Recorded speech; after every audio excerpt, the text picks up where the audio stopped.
बिल्कुल हमें बताना है। तो आज हम लोग परीक्षा के विषय में बात करेंगे। किसके विषय में? है ना, बहुत लोग आज परीक्षा में क्या है ना, बहुत लोग परीक्षा में फसल है। तो आज हम लोग इसी के बारे में आज हम लोग जानेंगे। जैसा कि हम लोग जानते हैं, हम पहले जैसे जानते हैं कि मूसा को समुद्र में परीक्षा आया। सुन रहे हैं आप लोग? मूसा को समुद्र से पार करने के लिए परीक्षा आया। दानियल को शेरों के मान में परीक्षा आया। हालेलुया। और सदरक मेसक को आग में परीक्षा आया। आयु को एक बहुत बड़ा विश्वास लेकर परीक्षा आया। और अब्राहम को अपने बेटा इसहाक को लेकर परीक्षा आया। सभी लोग जानते हैं, सब तो जाना सुना है, कोई नया बात नहीं है, कोई नया बात नहीं है। अभी जो कुछ भी हम लोग बातें किया, ठीक है, क्या क्या बातें किया? मूसा को समुद्र में जाने के बाद समुद्र के तट पर गया, उसके पास रास्ता नहीं था। परमेश्वर उस परीक्षा में परमेश्वर क्या किया? उसे उस रास्ता दिया। आमीन। जैसे दानियल को शेरों के मान में जो डाल दिया गया था, तो शेरों ने उसे क्या किया? परमेश्वर ने उसे सुरक्षा दिया शेरों के मान में। आमीन। जैसे सदरक मेसक था, उसे आग में क्या हुआ? डाल दिया गया, लेकिन फिर भी परमेश्वर उस जगह पे क्या किया? उससे कि पहले उसे परीक्षा था, पहले चैलेंज कर दिया गया था कि मैं जो इस बड़े मूर्ति को पीछे झुककर दंडवत नहीं करेगा, मैं उसे धड़कते हुए आग में उसे डाल देगा। तो वो चैलेंज किया, मेरा परमेश्वर इस परमेश्वर से बढ़कर है। तारीफ करें परमेश्वर की। हालेलुया। तो वो भी परमेश्वर आज हमारे लिए भी है। जैसे मान लीजिए आयु के विषय में, आयु के बीबी है ना, आयु के बच्चे, उसके पूरे संपत्ति, उनके यहाँ तक कि उनके शरीर, सारे कुछ क्या हो गया? दुख उठाया। ये भी एक परीक्षा था। हमें चलिए अब है अब्राहम का अपना इकलौता बेटा, क्या नाम था उसका? इसहाक। परमेश्वर ने क्या किया कि तुम जाओ अपने इसहाक को मोरिया पहाड़ पर बलि दो। ये क्या था? बड़ी परीक्षा। क्या था? है ना। और परमेश्वर ने उस परीक्षा को क्या किया? अब्राहम ने उस परीक्षा को पास किया। उसी तरह से हमारे जीवन में भी बहुत ढेर सारी परीक्षा आ सकती है, इसलिए हमें परीक्षा से डरना नहीं है। परीक्षा हो सकता है, आपको बीमारी भी हो सकता है, परीक्षा हो सकता है, आपको मानसिक तनाव भी हो सकता है, आपका आर्थिक तंगी हो सकता है। समझ गए? ये सारी चीज परीक्षा हो सकता है। आपको परीक्षा, आपको परिवार आपको सताएगा, वो भी हो सकता है। गांव के लोग पानी नहीं पीने देगा, वो भी हो सकता है। गांव के लोग आपको मुस्लिम भी बोल सकता है, वो भी आपको, ये सारी चीज परीक्षा से आप लोगों को क्या गुजरना पड़ेगा।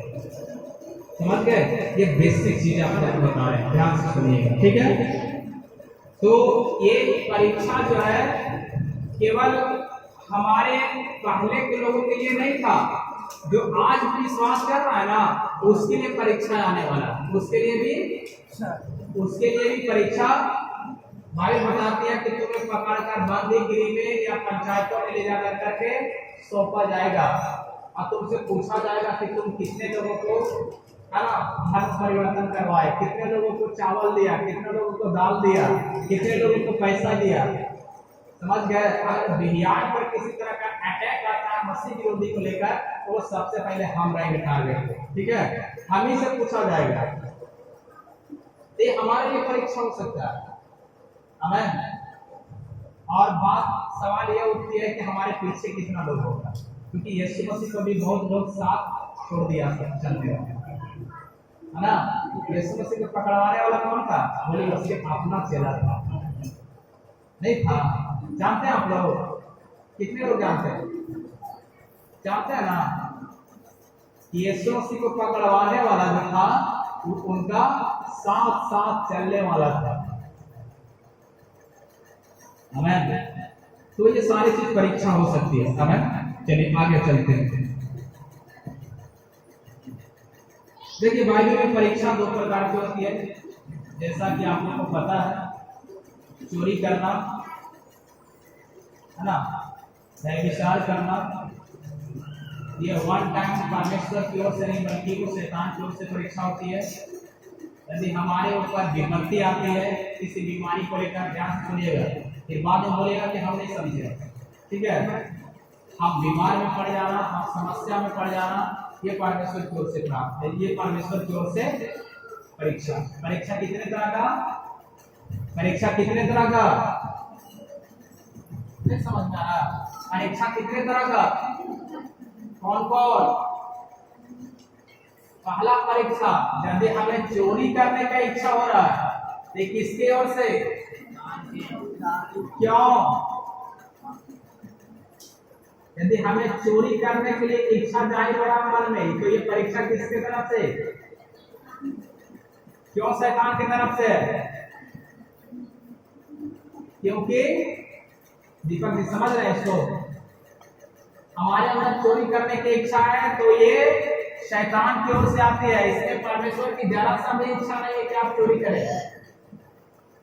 क्लियर? दूसरी परीक्षा,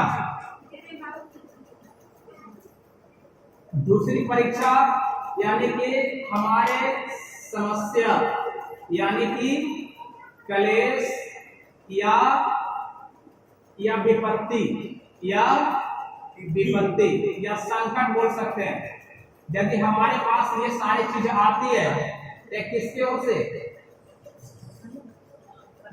किसके ओर से? किसके ओर से?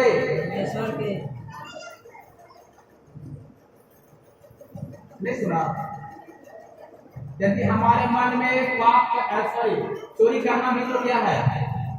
बोलिए, चोरी करना पाप है। समस्या में आना पाप है? बोले ना आप लोग। विपत्ति में आना पाप है? संकट में आना पाप है? तो ये समस्या जो है किसके, ये परीक्षा किसकी ओर से? किसकी ओर से?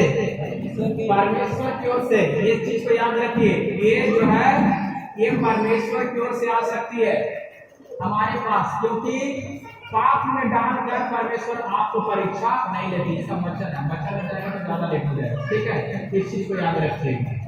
ठीक है, यदि कोई चोरी करता है, कोई गाली देता है, या कोई व्यभिचार करता है, कोई झूठ बोलता है ना, ये सारे चीजें यानी जो हमारे मन में पाप करने की इच्छा जाहिर होती है, वन टाइम उसका परमेश्वर नहीं बल्कि शैतान की ओर से। यदि हम किसी भी समस्या में पड़ते हैं तो हमें समस्या में परमेश्वर इसलिए डालता है ताकि उस समस्या में हमें क्या करे? याद करे।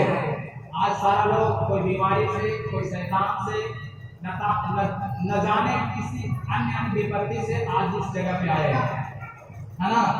इस चीज को याद रखिएगा। ठीक है, इसको आप समझ लीजिए। समझ गए दीपक जी?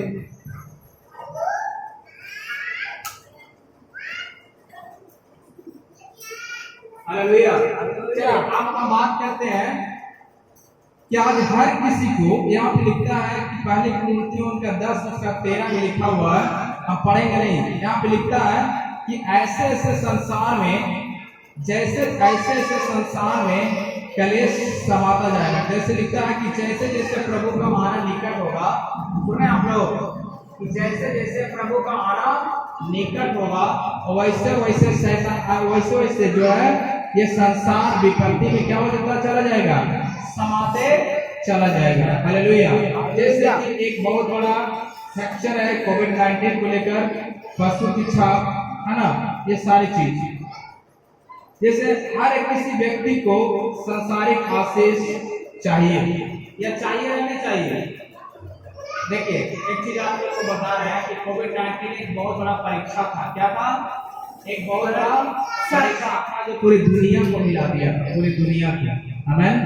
इसलिए लिखता है कि आज हर किसी व्यक्ति को, हर किसी प्रभु के सांसारिक आशीष चाहिए। हमारे पास घर हो, हमारे पास बंगला हो, गाड़ी हो, हमारे पास कार हो, नौकरी हो, पैसा हो, दया करने वाला है, क्षमा करने वाला है, माफ करने वाला है, हमारे आंसुओं को पोंछने वाला है। ये सारे चीज, यही चीज जो है ना लोगों के द्वारा आज देखा जाता है, एक किसी व्यक्ति को देखा जाता है ना, धर्मार्थ पड़ा हुआ केवल और केवल परमेश्वर से पाने के लिए। ये भी एक बहुत बड़ा क्या है? परीक्षा है। ये भी एक बहुत बड़ा क्या है? परीक्षा, हर एक किसी चीज को पाने के लिए परमेश्वर से आशा रखते हैं। आपके पास आशा नहीं है ना आशा? तो किसी चीज को पाने के लिए आपको परीक्षा देना होगा, नहीं देना होगा? आपको नौकरी पाने के लिए एग्जाम देना पड़ेगा। आप परमेश्वर के आशीष पाना है तो आपको परीक्षा से होकर गुजरना पड़ेगा। बोले हालेलुया, बोले हालेलुया। क्यों परीक्षा जरूरी है? क्योंकि परीक्षा आपको काबिल को दर्शाता है, सक्षम को दर्शाता है। आपको सक्षम क्या है, आप कितना वजन उठा सकते हैं, आप कितना तक क्षमता है, इसलिए आप लोग परीक्षा होता है।